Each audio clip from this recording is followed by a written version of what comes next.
Assalamualaikum warahmatullahi wabarakatuh. Materi kita kali ini adalah bicara tentang basis data berorientasi dokumen. Berorientasi dokumen artinya dia tidak lagi memiliki struktur. Kalau dokumen, maka kita bisa bebas membuat apapun. Tidak perlu urutan yang baku. Karena dokumen bisa berbentuk puisi, bisa berbentuk surat. Kalau surat mungkin ada strukturnya, tapi kalau puisi Anda bisa bebas berbuat apapun, termasuk juga gambar. Gambar itu adalah sebuah dokumen.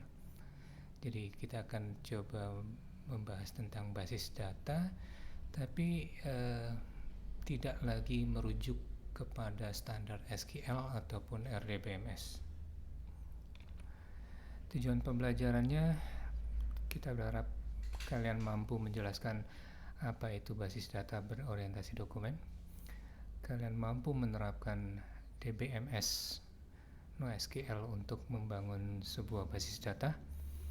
Lalu kalian mampu menerapkan atau menggunakan, paling tidak memanipulasi dokumen-dokumen menggunakan aplikasi DBMS NoSQL. NoSQL dan basis data berorientasi dokumen nanti kita akan bahas lebih jauh. Jadi sebelumnya, kombinasi data ukuran besar, baik bentuk maupun ukuran, bentuk maupun yang kecilnya, kecepatannya itu sekarang itu bisa dibilang kita tenggelam dalam samudra data. Samudra data itulah yang kemudian muncul istilah big data. Dengan cepat data berubah setiap menit, bahkan setiap detik. Bukan hanya kecepatan, tapi jumlahnya. Nah, ini mendorong kecepatan pengelolaan data harus diharapkan bisa mengimbangi kecepatan produksi data itu sendiri. Jadi dokumen oriented basis data atau basis data berorientasi dokumen itu dibangun untuk menyediakan solusi. Solusi untuk apa? Untuk mengelola big data tadi. Karena dianggap basis data berorientasi dokumen itu lebih fleksibel dibandingkan dengan database standar atau database tradisional. Kita coba lihat kondisi basis data saat ini. Jadi kalau di dunia ini atau di internet lah paling tidak, yang kalian lihat berbentuk database, berbentuk spreadsheet, berbentuk tabel-tabel rapi, kolom-kolomnya tersusun rapi, semua barisnya ada isinya, sehingga kalian bisa memanipulasi menggunakan pivot table kalau itu dalam bentuk Excel, kalau itu dalam bentuk flat table, ataupun hasil-hasil yang sudah kalian normalisasi, itu ternyata hanya 20% saja dari seluruh database yang ada di dunia ini. Sisanya, data-data atau basis data yang ada di dunia ini, 80%-nya tidak terstruktur. Contoh database yang tidak struktur adalah email. Email isinya apa? Nama pengirim, nama penerima, subjek, ya oke, itu standar. Tapi konten dari emailnya apakah ada strukturnya? Ada topik nomor 1 dulu, 2, 3, 4, atau bisa aja loncat-loncat atau apapun. Jadi email yang dikirim, yang kita kirim itu sebenarnya adalah basis data. Kalau sebuah arsip yang isinya email, maka itu adalah basis data arsip email kita. Strukturnya gimana? Tidak terstruktur mestinya. Lalu kemudian sosial media, sosmed. Anda dengan mudah menentukan topik cukup menggunakan hashtag. Hashtag Jokowi Presiden. Hashtag kecebong mantap. Itu yang kemarin ramai waktu pemilihan presiden. Mungkin sekarang hashtag lockdown, hashtag PSBB. itu juga Anda bisa bebas membuat isinya apapun tanpa harus memperhatikan struktur. Apakah harus ada ditulis ini pesan Twitter untuk siapa? Tidak. Transkrip pidato, ceramah, khotbah, itu juga tidak ada struktur yang baku. Mungkin ada orang yang membuatnya terstruktur, tapi apakah semua orang membuat struktur? Tidak. Lalu kemudian kalau kalian telepon ke bank karena ATM kalian tertelan, maka waktu kalian telepon itu akan direkam. Waktu direkam pun di awal percakapan dijelasin gitu kan, bahwa ini akan direkam, lalu kemudian setelah direkam biasanya itu akan ditranskrip ke teks jika dianggap perlu untuk bukti. Dan apakah itu semua ada strukturnya? Tidak ada. Survei di lapangan, wawancara, transkrip. Wawancara terstruktur ya, tapi apakah ada pertanyaan 1, 2, 3 urutannya bisa bolak-balik? Terserah. Nah, itu adalah data-data yang tidak terstruktur, dan itu jumlahnya ternyata 80% dari basis data yang ada di dunia ini. Jadi sekali lagi, penyebab munculnya basis data berorientasi dokumen itu juga dipacu oleh adanya cloud computing, di mana tempat untuk menyimpan data itu sekarang makin murah, dan akhirnya justru malah meningkatkan kebutuhan atas membagi beban kerja server ke banyak mesin. Jadi satu mesin tidak perlu besar-besar, tapi banyak, itu akan lebih mudah dikelola katanya. Clustering istilahnya, clustering server. Karena database yang terdistribusi dalam clustering itu ada yang horizontal, ada yang upscaling.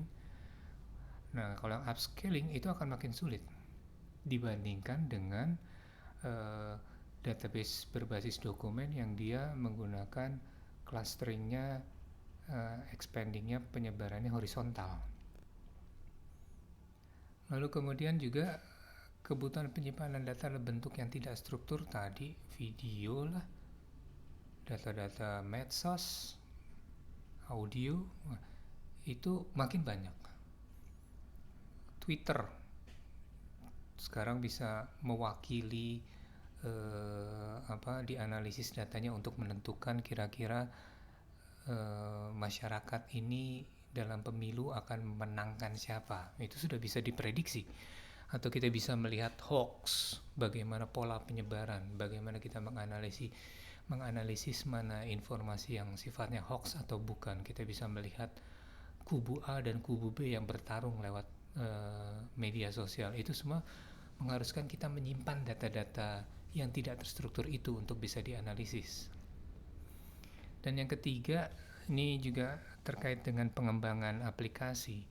Pengembangan software sekarang cenderung agile, artinya setiap saat berubah, bisa berubah setiap saat karena perubahan kebutuhan yang sangat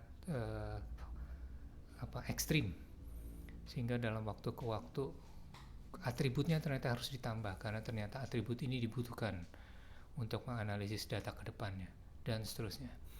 Solusi berbasis pengembangan air terjun, satu tahap harus selesai dulu baru bisa pindah ke tahap berikutnya, yang berbentuk linear, itu menjadi tidak fleksibel untuk menghadapi perubahan yang cepat.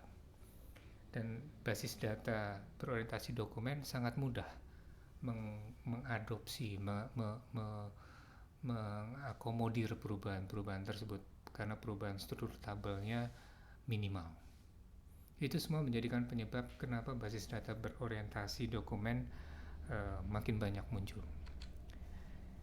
Nah, kalau tadi di awal ada NoSQL, lalu ada basis data berorientasi dokumen, maka sebenarnya basis data berorientasi dokumen itu adalah sub bagian atau bagian kecil dari database NoSQL, karena tadi database NoSQL tidak hanya berbasis dokumen tapi bisa berbasis key value, kunci nilai, juga bisa berbasis grafik, ada beberapa macam. Itu bagian dari NoSQL. Nah, NoSQL sendiri bukan berarti tanpa SQL, tapi NoSQL harusnya lebih dibaca sebagai not only SQL. Jadi database NoSQL itu adalah pendamping dari database SQL. Kita bisa mengkombinasikan dua-duanya, atau bahkan sebuah database NoSQL bisa jadi juga memiliki fungsi-fungsi SQL yang sederhana. Jadi NoSQL ini bukan berarti bukan SQL, tapi not only. Database NoSQL dibuat punya spesifik tujuan. Ya, dia skemanya fleksibel dan ini sangat mendukung pembuatan aplikasi yang modern. Untuk pembuatan aplikasi mobile, maka database NoSQL sangat fleksibel sekali untuk kemudahan pengembangannya, dari fungsionalitasnya, dan dari skalanya. Kalau sekarang kita bisa praktek dengan lokal, begitu kita butuh servernya ditingkatkan, sangat mudah sekali melakukan peningkatan server. Oke. Lalu kemudian basis data berorientasi sangat fleksibel, jadi tidak memerlukan rancangan tabel basis data relational. Ini nanti kita bisa lihat bagaimana kita dengan di demo video yang pada materi yang lain dari topik ini, itu ditunjukkan bagaimana kita dengan mudah menambahkan ruas atau atribut dari data kita tanpa harus memperhatikan struktur yang ada sebelumnya. Database aplikasi dari NoSQL ini bisa kalian lihat perbandingannya kira-kira begini antara basis data berorientasi dokumen dengan yang relational. Jadi kalau di database NoSQL atau database berorientasi dokumen, maka recordnya itu atau record atau tuple kalau di DBMS itu adalah dokumen namanya. Lalu collection itu jadi tabel, kumpulan dari dokumen. Atau kadang-kadang ada yang nyebutnya partition, karena di partisi. Ini adalah koleksi partisi khutbah Jumat, ini adalah koleksi partisi khutbah Hari Raya Idul Fitri, dan seterusnya. Dan untuk perintah manipulasi dokumennya, kalau DML, ingat SQL ada DML, ada insert, select, update, delete, maka ini dimanipulasi dengan dokumen ada perintah-perintah ini. Tapi nanti kita juga melihat contoh demonya. Ini semua untuk database berbasis dokumen bisa menggunakan GUI, Graphic User Interface. Aplikasinya apa aja sih yang sekarang ini mendukung database NoSQL?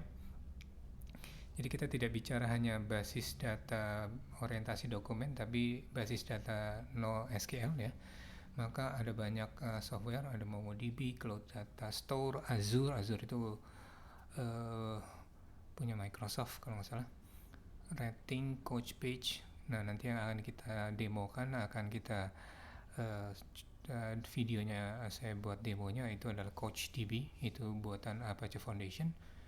Lalu ada Cassandra, Firestore itu buatan Google, Cassandra dan DynamoDB itu produksi Amazon, Firestore dan Cloud Bigtable itu buatan Google Platform.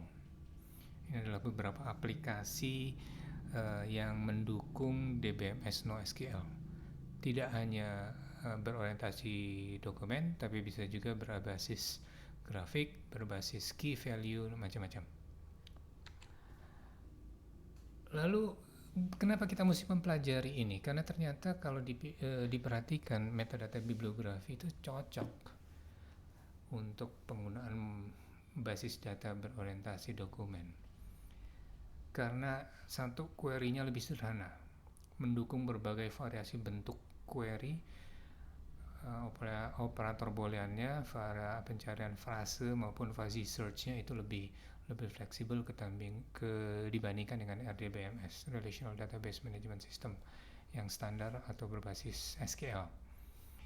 Lalu kemudian sekali lagi, dokumen di dunia ini 80% itu tidak punya struktur. Jadi artinya metadata bibliografi, mungkin kalau buku di perpustakaan oke, tapi kalau kita bicara informasi, maka struktur basis data relational itu menjadi sangat sulit untuk mengantisipasi perkembangan mengantisipasi kecepatan pengembangan aplikasi dari basis data dokumen, ya. Jadi yang kemudian juga record metadata, jumlah luas variabelnya langsung masuk ke database tanpa harus memikirkan relasinya, itu juga sangat cocok di bibliografi. Bisa jadi sebuah buku berhubungan dengan video, relasinya harus kita definisikan lebih dulu dengan ID. ID-nya apa nih? Pengarang, penulis, subjek, atau apa? Nah, dengan basis dokumen kita nggak perlu mengidentifikasi lebih dahulu. Kita tidak perlu merancang lebih dulu, sehingga kecepatan data masuk langsung kita olah, semua data otomatis tersimpan, yang nantinya akan memudahkan kita untuk menelusur atau untuk menganalisisnya lebih jauh.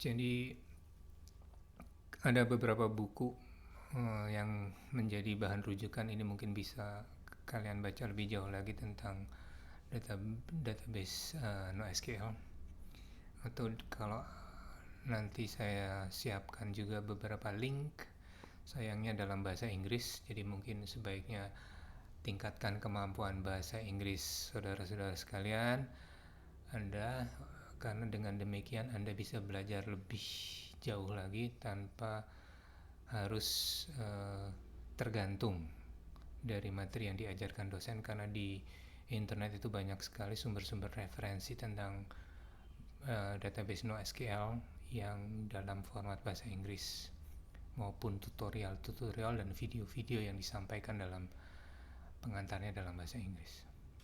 Oke, terima kasih.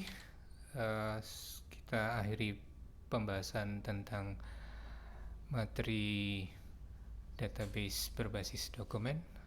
Assalamualaikum warahmatullahi wabarakatuh.